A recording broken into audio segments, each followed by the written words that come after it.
சின்ன சிறுவயதில் என்னை குறித்து விட்டார், தூரம் போயினும் கண்டு கொண்டார்.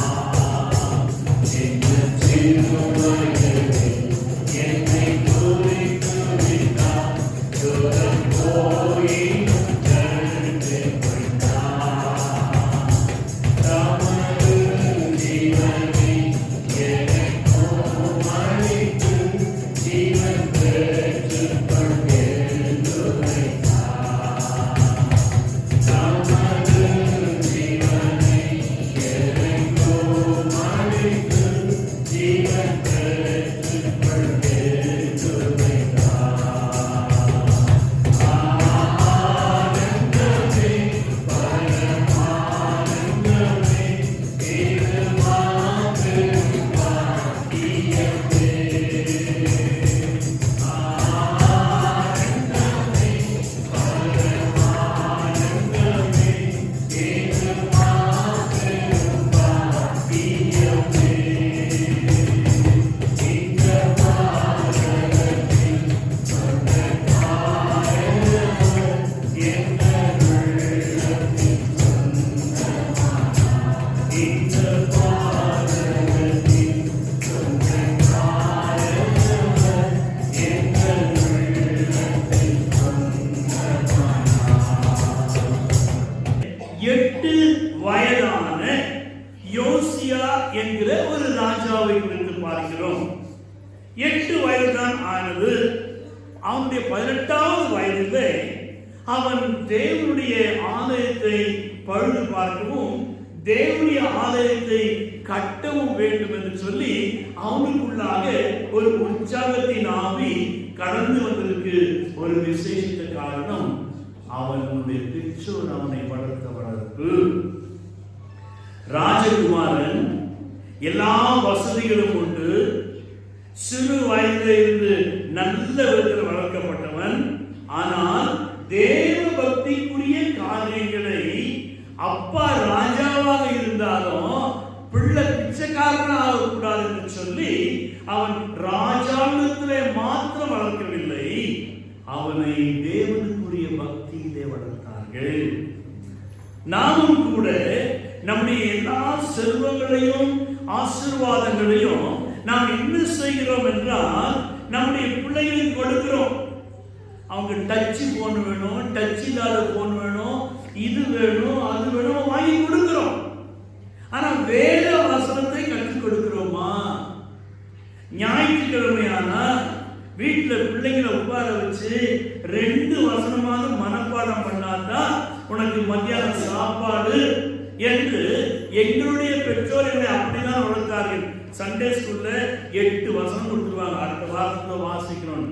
இந்த வயதுக்கு ஏற்ற வண்ணமாக அந்த senior, junior, sub junior, primary இவ்வளவுதான் 4 வசனம், 6 வசனம், சீனியர் 8 வசனம். அது வீட்டுல என்ன சொல்லுவாங்க, ஞாயிற்றுக்கிழமை வீட்டுக்கு வந்தவொடனே கேட்பாங்க, எத்தனை வசனம் கொடுத்துருக்காங்க? 8 வசனம்.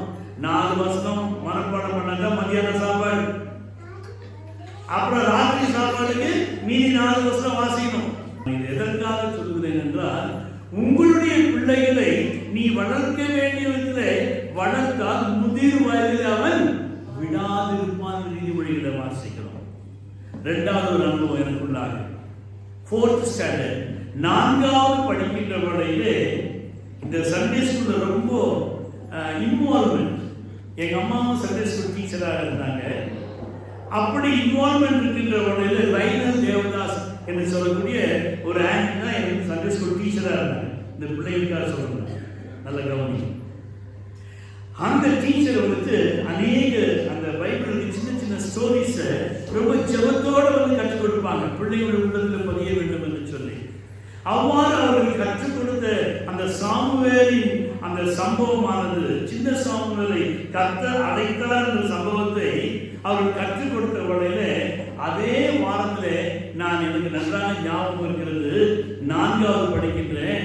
இரவிலே முழங்கால் படிட்டு ஆண்டவரை கேட்ட, ஆண்டவரே என்னை கூட சின்ன சாமுவேலை போது அடையும் ஆண்டவரை நான் ஜெபித்து கொடுத்தேன். அந்த ராத்திரி வேளையிலே அந்த ஜன்னலுக்கு ஒரு சத்தம் கேட்டுச்சு, இமானியல் இமானியல் இம்மானுவேல் 3 முறை. அன்றையில இருந்து ஆண்டவருடைய ஊழியம் எனக்கு கொடுக்கப்படும் என்று அறிந்து கொண்டேன். சிறிய சிறிய வசனங்களை கற்றுக்கொள்வோம். எல்லாரும் சேர்ந்து கற்றுக்கொள்ளலாமா? சங்கீதம், நான் கை வைக்கிற மாதிரி சொல்ல சின்ன பிள்ளைங்களா மாற வரணும். ஆமென். சொல்லுங்க. சங்கீதம் 34:8. சங்கீதம் 34:8. கர்த்தர் நல்லவர் என்பதை அது தெரியுங்க. நீங்க ஒண்ணு ஆட மாட்டீங்க, என்னமோ கசப்பா குச்ச மாதிரி பண்றீங்க. சொல்லுங்க. கர்த்தர் நல்லவர் என்பதை. நான் சின்ன பிள்ளையா இருப்பா, நீ சின்ன பிள்ளையா மாறினா உன் புருஷனை கொஞ்சம் எல்லாம் போட்டுட்டே இருப்பான். Good good good. இன்னொரு சான்ஸ். சொல்லுங்க. கர்த்தர் நல்லவர் என்பதை ருசித்து பாருங்க. என்னையாவது கொஞ்சம் நீங்க ஒரு உணர்வு சிறு பிள்ளையா மாறி பாருங்க.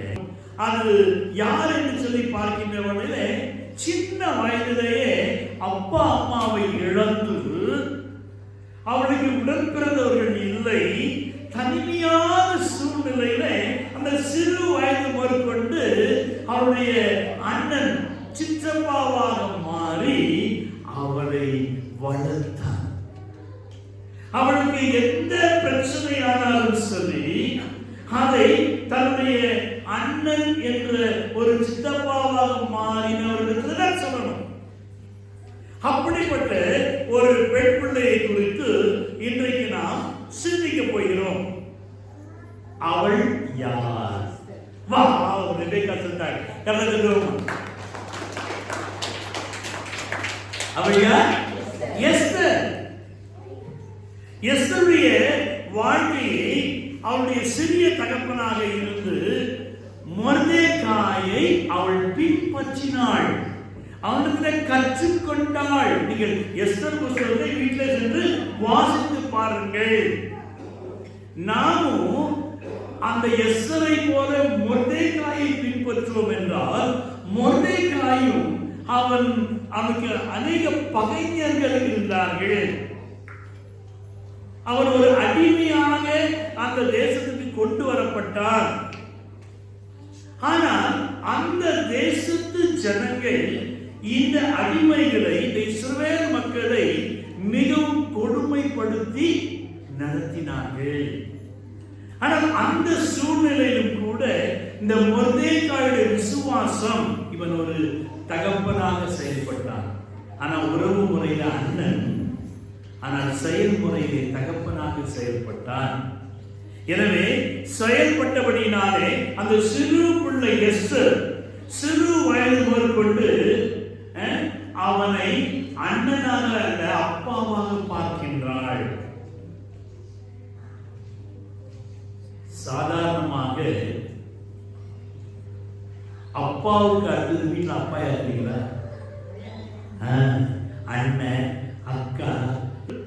இந்த எஸ்தருடைய வாழ்க்கையிலே நாம் கற்றுக்கொள்ளக்கூடிய ஒரு விசேஷித்த காரியம் என்னவென்றால், இந்து தேசம் முதல் 1வது வசனம் வாசிக்கிறோம். இந்து தேசம் முதல் எத்தியோப்பியா வரைக்கும் 127 நாடுகளை அகஸ்வேரு என்கிற ராஜாவுடைய ஆளுகையிலே அந்த தேசம் இருந்தது. அதிலே இந்து தேசம் முதல் என்று வாசிக்கிறோம். இந்து தேசம் என்பது இந்துவை குறிக்கவில்லை, சிந்துவை குறிக்கிறது. சிந்து சமவெளி நாகரிகமான அந்த இந்திய தேசத்தை குறிக்கிறது. இவைகளையும் அந்த நாட்களிலே அவன் அரசாண்டதாக நாம் பார்க்கின்றோம்.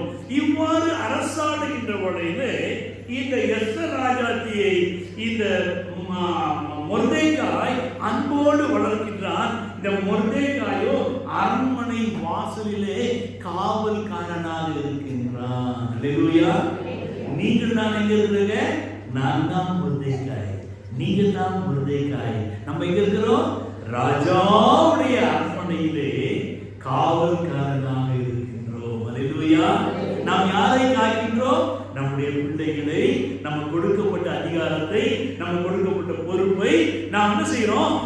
மொர்தெகாயை போல நின்று காவல்காரனாக நாம் காத்து கொண்டிருக்க வேண்டும். தேவனுடைய பிள்ளைகளே, இந்த மொர்தெகாய் அப்படிப்பட்ட ஒரு காரியங்களை செய்து கொண்டிருக்கிற வேளையிலே என்ன ஏற்பட்டது என்றால், யூதர்களுக்குள்ளாக ஒரு முறைமை உண்டு. அவர்கள் மனுஷனுடைய கால்களை விட மாட்டார்கள், மனுஷருக்கு அவர்கள் தலைகளை வணங்க மாட்டார்கள்.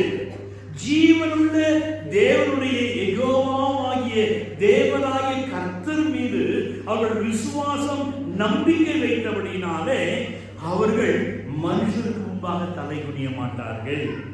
அந்த தேசத்திலே ஆமான் என்கிற பிரதான மந்திரி அகஸ்வேரு ராஜாவுக்கு ஒரு வலதுகரமாக இருந்த இந்த மந்திரி அங்கு வருகின்ற பொழுதே ஆமான் அந்த டியூட்டி பிரகாரம் அவன் தலையை குனியணும். ஆனால் அவன் தலையை குனியவில்லை.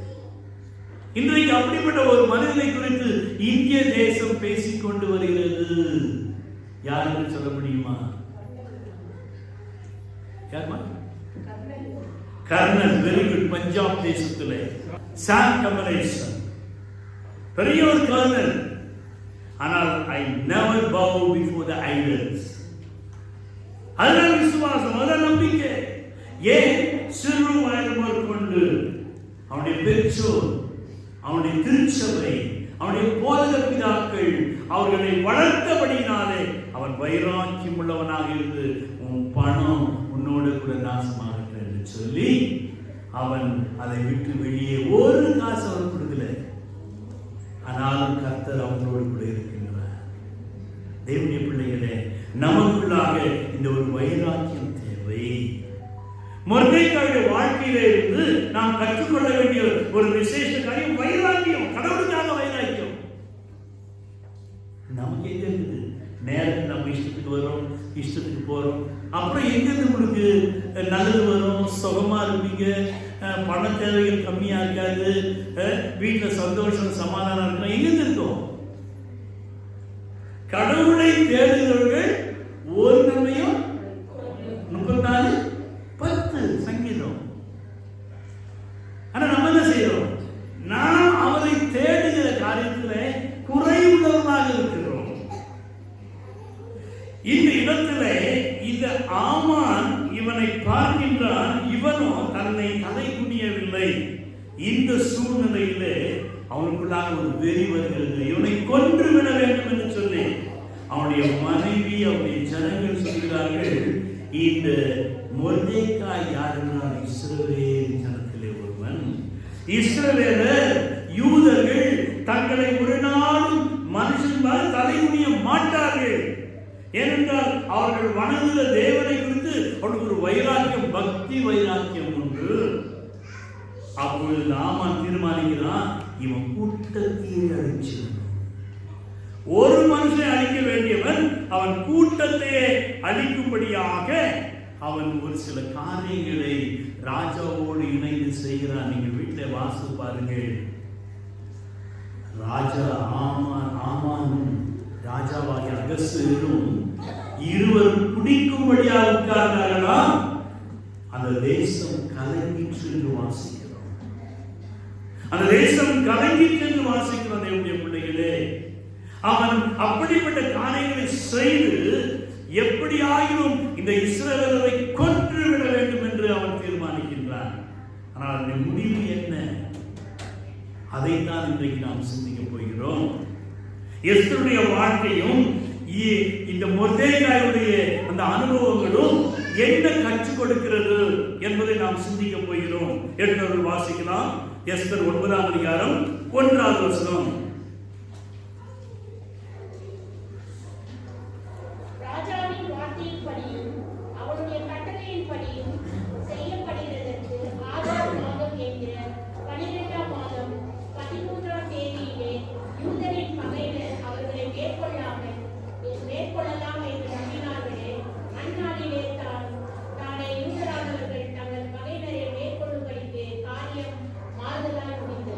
அந்த நாளிலே தானே யூதரானவர்கள் தங்கள் பகைஞரை மேற்கொள்ள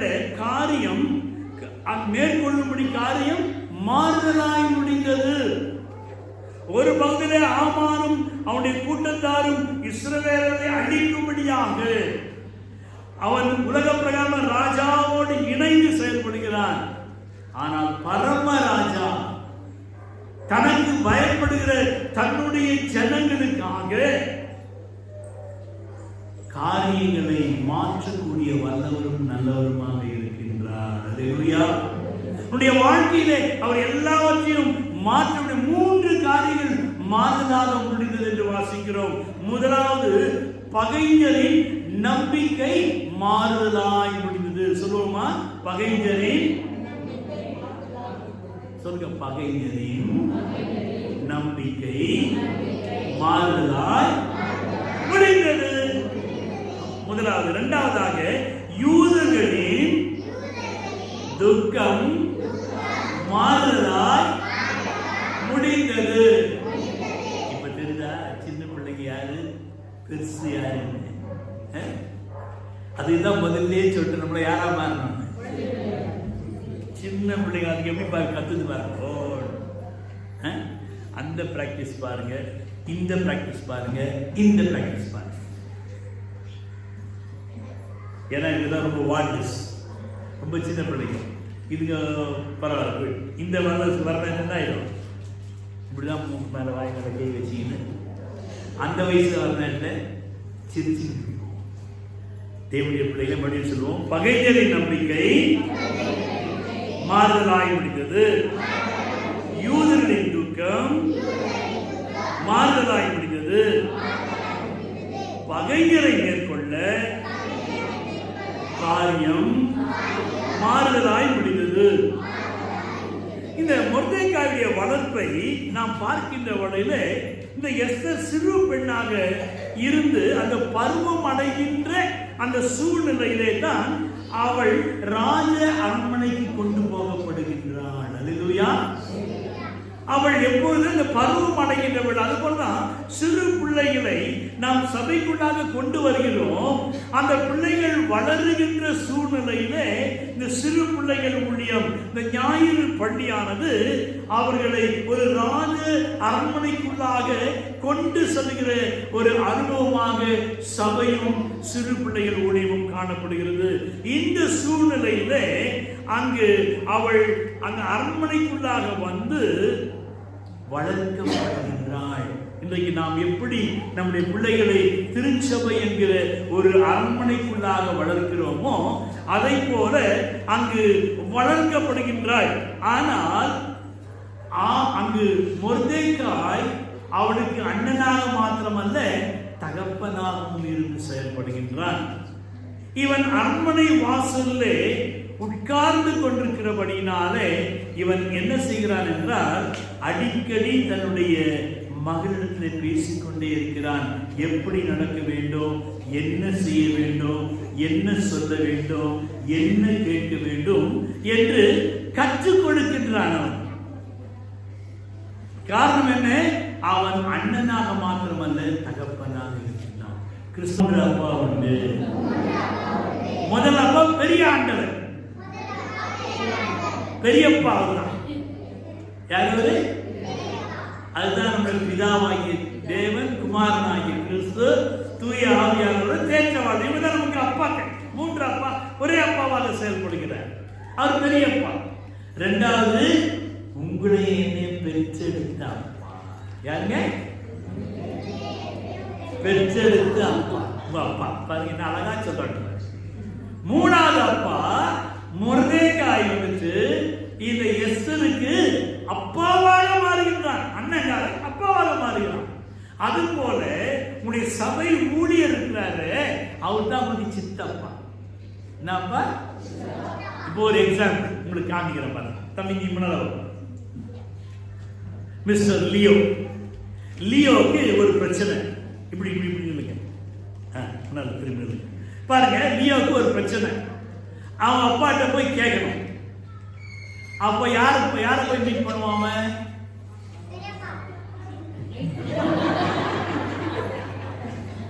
ரொம்ப ஷார்ட், ரொம்ப ஷார்ட்.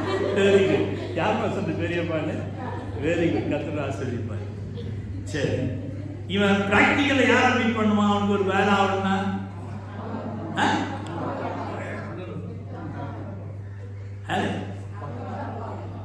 அப்பா உப்புல முடியாவரா அப்படி போது யார்கிட்ட? ஆமா, ஆம்பளை பசங்க யாரை பின்னாடி முடிச்சுப்பாங்க. அம்மா அம்மா நினைக்கும் மீ என் பையன் அந்த மீ அப்படின்னு அம்மாட்ட சொல்லி எப்படியா அப்பா காலத்தில் போடுறதுக்கு ட்ரை பண்ண. அந்த சோகார ஏதாவது பேச மம்மியை மூஞ்சி வச்சு அதனால என்ன செய்வான்? மீட்ட போக முடியுமா? அப்ப அடுத்தது யாரு? இவங்க அப்பாவுடைய அண்ணன். இப்ப தம்பி இருக்காரு. யாருக்கு மாமா இருந்தது? சித்தப்பா. இப்ப இவங்க அப்பா கூட யாருமே அண்ணன் தம்பியா இல்லை. எல்லாம் அப்பா அக்கா இருந்தாங்க. அங்க அத்தையும் போக முடியாது. அப்போ இவனுக்கு யார் சித்தப்பா? சபை ஊழியர். யாருங்க? சபை ஊழியர். அப்ப சபை ஊழியர்கிட்ட வந்து அங்கிள் எங்க பப்பாட்ட கொஞ்சம் சொல்லுங்க அங்கிள், நீங்க சொன்னதான் கேட்பாரு. அதெல்லாம் கேட்க மாட்டாரு. எங்க அம்மாட்ட சொன்ன அம்மா மூஞ்சிலாம் வச்சிருவாரு. அங்கிள் என்ன அங்கிள் செய்யலாம்? நான் சொல்லுவேன், சரிப்பா நீ கவலைப்படாது, நான் கண்டிப்பா பப்பாட்ட டைம் பார்த்து பேசி அவரை நான் உன் லைனை கரெக்ட் பண்ணி கொண்டாந்துடுறேன் அப்படின்னு சொல்லிட்டு இவரு சொல்லுவேன். பாப்பா நீ என்ன செய்யணும்? ஒரு 4 நாள் டைம் கொடு. எத்தனை நாள் டைம் கொடு? இந்த 4 நாள் நீ எனக்கு என்ன செய்யணும்னா, நீ வந்துட்டு உனக்கு ஒரு பெரியப்பாவை அறிமுகப்படுத்தி விடுற. ஏசப்பா அவர் தான் பெரியப்பா, அவர்கிட்ட நீ கேளு.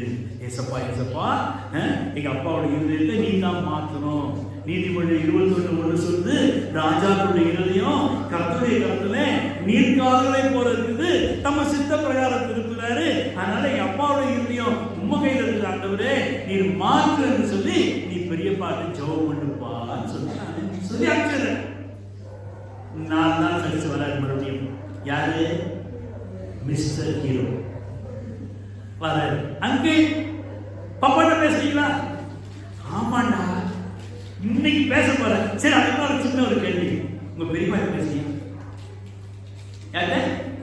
யாரு பெரியப்பா? ஏசப்பா. நீ அவர்கிட்ட பேசினா நம்ம அப்பாட்ட பேசணும். ஏன்னா நீ பெரிய பாட்டு பெரிய பாட்டு செய்வாரு. நம்ம அப்பா உள்ளத்துல போயிடுவேன். அவங்க அப்பா உள்ளத்துல போயிட்டு ரெடி பண்ணி வைப்பாரு. நான் போவேன். அதாவது நாளைக்குங்களா ஐயா ஒரு நல்ல ட்ரெஸ், அந்த கோட் ஷூட் ஒன்று பாருங்க, அது லியோக்கு ரொம்ப நல்லா இருக்கும். ஐயா எப்படியா நீங்க சொல்றீங்க? இப்பதான் யோசிச்சுட்டே இருந்தேன். அவன் கேட்டான் அந்த ட்ரெஸ் வாங்கி கொடுக்கணும்னு சொல்லிட்டு. நீங்களும் சொல்லிட்டீங்க வாங்கி கொடுத்துறீங்க. அவன் என்ன சொல்லுது? அவன் சொல்லிட்டா அவன் வாங்கி கொடுக்குற. இப்படிதான் அந்த இருதயங்கள், அதாவது இவனை அப்பா கிட்டையும் பெரியப்பா கிட்டையும் யுனைட் பண்ண கனெக்ட் பண்ணது யாருங்க? சித்தப்பா.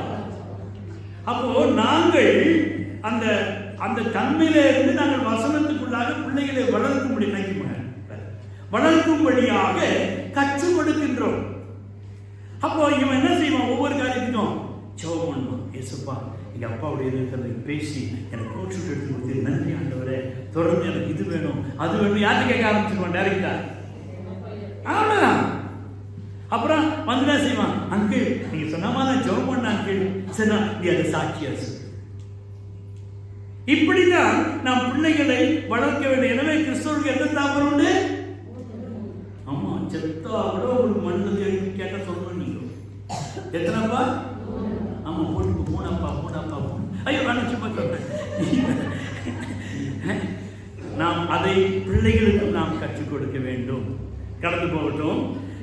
இந்த இடத்துல தேவனுடைய பிள்ளைகளே, இந்த மொர்தெகாய் எஸ்தருக்கு என்ன கற்றுக் கொடுத்தார்?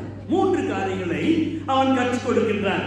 முதலாவது எஸ்தர் 2ஆம் அதிகாரம் 10வது வசனம் வாசிப்போம். 2:10.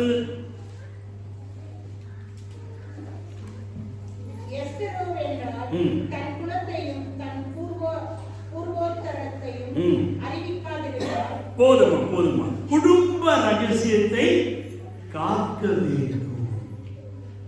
பிள்ளைகளுக்கு சொல்லி தரணும். நம்ம பேசுற காரியங்களிலே ஞானம் விளங்க வேண்டும். மொர்தெகாய் நாம் எந்த தாழ்ந்த குலத்தார், நாம் அடிமை ஜனங்கள் என்பதை அவன் அறிந்து கொண்டபடினாலே அந்த மொர்தெகாயுடைய கூட்டம் அது அடிமைத்தனத்தின் கூட்டம். ஆனால் அங்கு ராஜாக்களின் வம்சமோ உயர்ந்த வம்சமாக இருந்தபடினாலே அகஸ்வேரு மற்ற ஜனங்கள் மத்தியிலும் உன்னுடைய குலத்தை, உன்னுடைய ஜாதியை குறித்து நீ பேச வேண்டாம் என்று கற்றுக் கொடுத்தான். அதை போல நாமும் நம்முடைய பிள்ளைகளுக்கு குடும்ப ரகசியங்களை காத்து கொள்ளும்படியாக சொல்ல வேண்டும். இனமாவும் இல்லை, ஒரு மாதிரி சண்டை மாதிரி இருக்குது. அங்கு எங்க அம்மா நக்குமா செஞ்சாங்க, தொடப்பம் எடுத்து எங்க அப்பாவை அட்டி அடிச்சாங்க.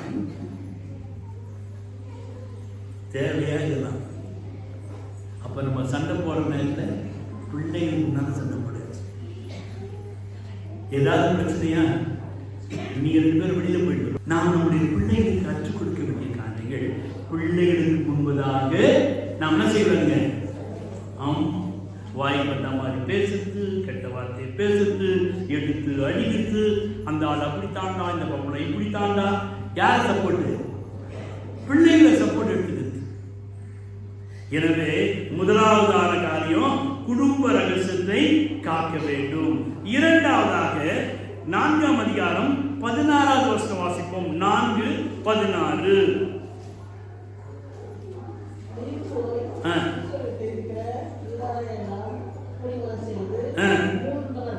மூன்று நாள் அல்லும் பகலும் இரவும் பகலும் நானும் என் தாதிமார்களும் உபவாசம் இருப்போம். உபவாச வாழ்க்கை கற்றுக் கொடுங்க உங்க பிள்ளைகளுக்கு. ஒருவேளை சாப்பிட செத்து போக மாட்டாங்க. சின்ன பிள்ளைகள் இருந்து அந்த பிள்ளைகளுக்கு உபவாசம் என்ன என்பதை கற்றுக் கொடுங்க. அவள் சிறு வயது கொண்டு மொர்தெகாய் அந்த உபவாசம் 3 நாள் உபவாசம் என்பதை குறித்து கற்றுக் கொடுத்தபடினாலே இவள் அதை தன்னுடைய பிரச்சனைகள், தன்னுடைய தேசத்துக்கு வருகின்ற பிரச்சனையிலே அவள் அதை செயல்படுத்துகின்றாள். எனவே தேவனுடைய பிள்ளைகளே, உபவாசம் என்பது அது தேவனுக்கு உகந்த வாசமாக இருக்கிறது, அது சுகந்த வாசமாக இருக்கிறது, அதுக்கு பிரியமான ஒரு காரியமாக இருக்கிறது. நாம் நம்முடைய பிள்ளைகளுக்கு கற்றுக் கொடுக்கின்ற வகையில பிள்ளைகளுடைய எதிர்காலமானது உபவாசத்தினாலே ஆள முடியாத காரியங்களை, மேற்கொள்ள முடியாத காரியங்களை மேற்கொண்டு விடுகிறார்கள். 5:8 வாசிப்போம். மூன்றாவதாக என் வேண்டுதலை கட்டளையிடவும் என் விண்ணப்பத்தின் படி செய்யவும் ராஜாவுக்கு சுத்தமாய் இருந்ததால் ராஜாவும் நான் இன்னும் கைகளுக்கு செய்ய போகிற விருந்துக்கு வர வேண்டும் என்பதே விருந்துக்கு அழைக்கின்றாள். யார? விரோதி. யாருக்கு? ஆமா, யாராவது ரொம்ப விரோதம் பண்றாங்களா? அவனுக்கு ஒரு வைத்தியம் நான் சொல்லி கொடுத்துருக்கேன். என்ன வைத்தியம்? அன்பா என்ன வைத்தியம்? கட்டிப்பிடி வைத்தியம். கட்டிப்பிடி கட்டிப்பிடி. நீ யார் சண்டை போட்டாலும் சரிங்க, நல்லா போட்டுக்கணும். போட்டு முடிச்சுட்டா செய்யணும். என் சொல்லவே இப்படி நம்ம கட்டி பிடிக்கிறதுனால என்ன ஆகுதுன்னா, பரிசுத்த ஆவியானவர் கிரியை செய்கின்றார். எனக்குள்ளாக அபிஷேகம் பிள்ளைகளுக்குள்ளாக கடந்து செல்லும். இதெல்லாம் இஸ் a practical period. உங்க புருஷனுக்கு உங்களுக்கு சண்டையா? முடிச்சவனா செய்யுங்க. போயிட்டு மூஞ்சி திக்கிட்டு இப்படி அப்படி நிற்காதீங்க. போய் ஏமாந்த ஒரு கடி வச்சு. Practical is most important. நீங்கள் காண்பிக்கிற அன்புதான் உடைய பிள்ளைகளும் பின்பற்றுவார்கள். எனவே அங்கு விருந்தை கொடுத்து விரோதியை வீழ்த்துகின்றாள். அப்ப தேவனுடைய பிள்ளைகளே, அந்த மாறுதலாக முடிய நாம் என்ன செய்ய வேண்டும் என்றால், இப்படியாக குடும்ப ரகசியங்களை காத்து தேவ சித்தத்தை நாம் உருவாக்கும் ஒரு அண்ணனாக, ஒரு அப்பாவாக நாம் வாழ வேண்டும். தேவனுடைய பிள்ளைகளை இவளுடைய வாழ்க்கையில பாருங்க. 2:20 வாசிப்போம். 2:20 அவன் என்ன செய்தானா? எஸ்தர் மொர்தெகாய் தனக்கு சண்டே ஸ்கூல் டீச்சர் பிள்ளைகளுக்கு கற்றுக் கொடுத்த வண்ணமாக, பெற்றோர் பிள்ளைகளுக்கு கற்றுக் கொடுத்த வண்ணமாக, போதக பிதாக்கள் சபைக்கு கற்றுக் கொடுக்கிற வண்ணமாக அதை அவளது கடைபிடித்தாலாம். ஆமென். தேவனுடைய பிள்ளைகளே, ரகசியம் அவசியம். ஒரு சிலர்கிட்ட போய் பார்க்கணும்னா உடனே என்ன செய்வாங்க? வாய் அப்படிங்கிற மாதிரி எல்லாத்தையும் பிடிச்சிருவாங்க. நான் பிரச்சனை, எது பிரச்சனை, ஏன் வந்தது, அது யார் தெரியுங்களா? அவங்க வாய் என்ன வாய் சொல்லுவாங்க? ஓட்ட வாய், நார வாய் ஏதாவது உண்டு. இது ஓட்ட வாய் தான் என்ன மாதிரி ஆகும். என் பக்கத்தில் நின்று பாருங்க, கட கட கட கட கட கட கட கட கட கட எல்லாத்தையும் ஒப்பிடிச்சு. ஏன்? உள்ள இருந்தா வலி, வெளில போனா சரி போட்டோம். ஆனா நீ தேவனுடைய பிள்ளையே, தேவனுடைய பிள்ளைகளிடத்தில் மாத்திரம் நீ பகிர்ந்து கொள்ள வேண்டும். ஜெபிக்கும்படியாக, தேவனை மாத்திரம் பகிர்ந்து கொள்ளும்படியாக.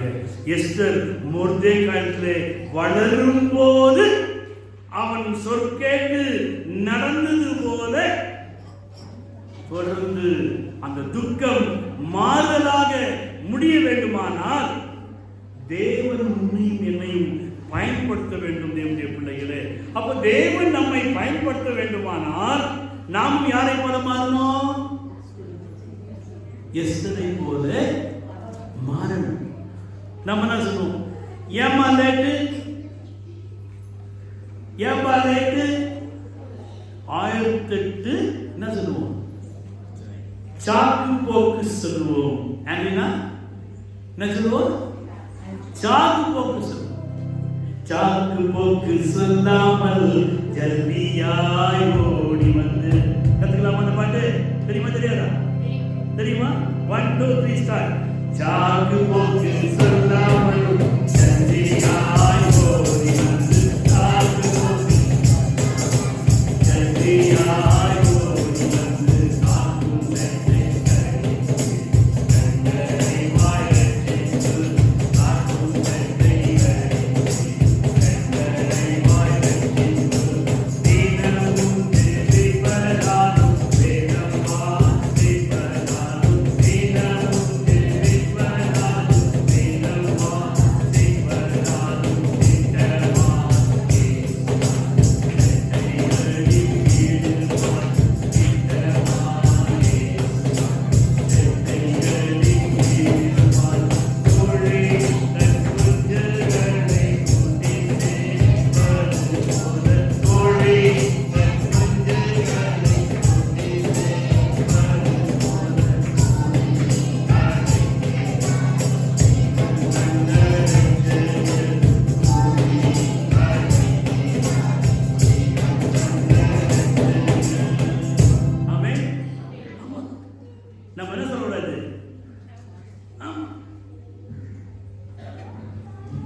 ஒரு தீர்மானம் எடுப்போம். மொர்தெகாய் தன்னுடைய மகளுக்கு, தன்னுடைய அண்ணன் மகளுக்கு, அவள் தன்னுடைய குமாரன் சித்தப்பாவுடைய மகள், அவளுக்கு அவன் அண்ணனாகவும் அப்பாவாகவும் என்று செயல்படுகின்றான். இந்த எஸ்தர் ராஜாத்தி அவள் ராஜாவாக மாறின பின்பதாக அவளுடைய பார்வை தன்னுடைய புருஷன் மீது அதிகமாக இருந்தது. யார் இருந்தது? அகஸ்வேரு ராஜாவை பார்த்து கொண்டே இருக்கிறார். அப்பொழுது அகஸ்வேரு ராஜாவுக்கு விரோதமாக 2 பேர் செயல்படுகிறார்கள். அந்த 2 பேர் செயல்படுகிற காரியத்தை இவள் அறிந்த உடனே ராஜாட்ட போயிட்டு பத்த வைக்கிறார். என்ன செய்யறது? ஆமா, இது நாம் கற்றுக்கொள்ள வேண்டிய ஒரு காரியம்.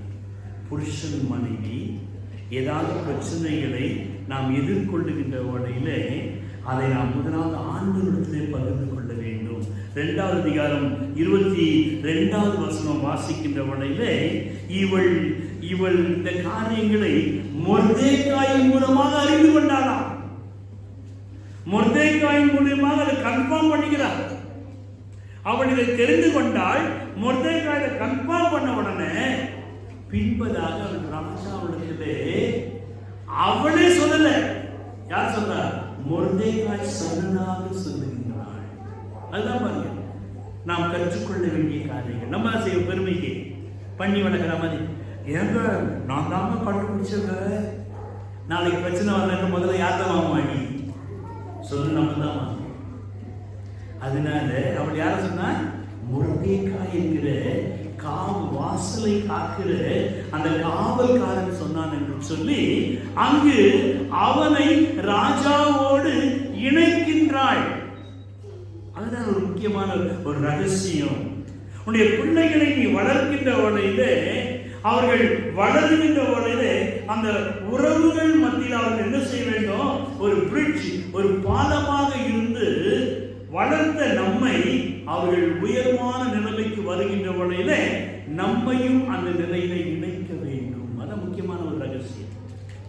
இதை அவள் செய்தால் தேவனுடைய பிள்ளைகளே, இந்த 4ஆம் புஸ்தகத்திலே எழுதும்படியாக இவருடைய பெயர் குறிக்கப்படும்படியான ஒரு காரணமானவளாக மாறிவிட்டாள். நீ உன்னுடைய பிள்ளைகளை எப்படி வளர்க்கிறாயோ அப்படியே வருகிற நாட்களிலே இந்த லைனல் தேவதாஸ் ஆண்டி இறந்து மண்ணுக்கு மண்ணா போயிட்டு இருப்பாங்க. ஏன்னா நான் 4th ஸ்டாண்டர்ட் படிக்கிறதுல சண்டே ஸ்கூல் டீச்சராக, ஆனால் இன்றைக்கு நான் அதை நினைவு கூறுகிறேன். அந்த குடும்பத்திற்காக பிள்ளைக்காக நான் செபிக்கின்றேன். காரணம் என்ன? என்னை ஆவிக்குரிய ஜீவிதத்தில் வளர்ந்த ஒரு சண்டே ஸ்கூல் டீச்சர்.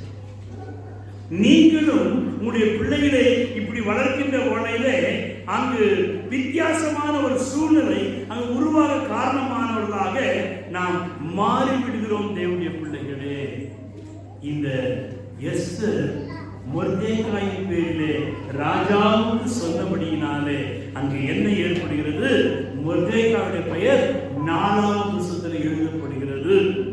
4ஆம் அதிகாரம் 3வது வசனம் வாசிக்கின்ற வகையிலே அங்கு இஸ்ரவேல் மக்கள் அங்கு அனைவருமாக இணைந்து துக்கமும் உபவாசமும் அழுகையும் புலம்பலும் உண்டாக அநேகர் ரெட்டுடுத்தி சாம்பலிலே உட்கார்ந்தார்கள். சாம்பல் ரெட்டுடுத்தினார்கள். இங்கு இவள் மாத்திரம் அல்ல, இஸ்ரவேல் ஜனங்களின் சபையே அங்கு உபவாசம் எடுக்க ஆரம்பிக்கிறது. உன்னுடைய வீட்டிலே உபவாசம் ஆரம்பிக்கின்ற வகையிலே அந்த உபவாச ஆவியானது சபைக்குள்ளாக பற்றி எறியும். தேவனுடைய பிள்ளைகளே, எனவே அனைவருமாக அங்கு பகைஞரை மேற்கொள்ள காரியம் மாறுதலாக முடிய வேண்டுமானால் அங்கு ஒரு விருந்து வேண்டும். விரோதிகளை வீழ்த்தும்படியாக அங்கு ஒரு அன்பு செயல்பட வேண்டும். சட்டத்தை மீறி அவள் பிரவேசிக்க வேண்டுமானால் அங்கு ஒரு உபவாசம் தேவையாக இருக்கிறது. எனவே தேவனுடைய பிள்ளைகளே, நம்முடைய வாழ்க்கையிலே, இந்த எஸ்தருடைய வாழ்க்கையிலே நாம் கற்றுக்கொண்ட அந்த உபவாச வாழ்க்கையும் அந்த விருந்தோம்பலையும் அந்த பெண்களுக்குரிய சிறப்பான குணமாகிய விருந்தோம்பல் பராமரிக்கிறது, கொடுக்கிறது. இப்படிப்பட்ட பெண்களாக நாம் மாற வேண்டுமானால் நாம் சிறு வயது மேற்கொண்டு ஜபத்தின் வல்லமையை, உபவாசத்தின் வல்லமையை, பிரச்சனையை மேற்கொள்ள ஜெப ஆவியிலே நிறைந்தவர்களாக மாறும்படியாக மொர்தெகாயை எஸ்தர் பின்பற்றின வண்ணமாக நாமும் பின்பற்ற வசனத்தை, தேவனுடைய வார்த்தையை நம்முடைய பிள்ளைகளை சண்டே ஸ்கூலுக்கு அனுப்பி அதன் மூலியமா நம்ம பிள்ளைகள் ரட்சிப்புக்குள்ளாக வரும்படியாய் நம்முடைய பிள்ளைகளை உற்சாகப்படுத்த கர்த்தருடைய வார்த்தைக்கு நாம் இணைந்து பின் சொல்ல ஜெபத்தில் நாம் கடந்து கொள்வோம்.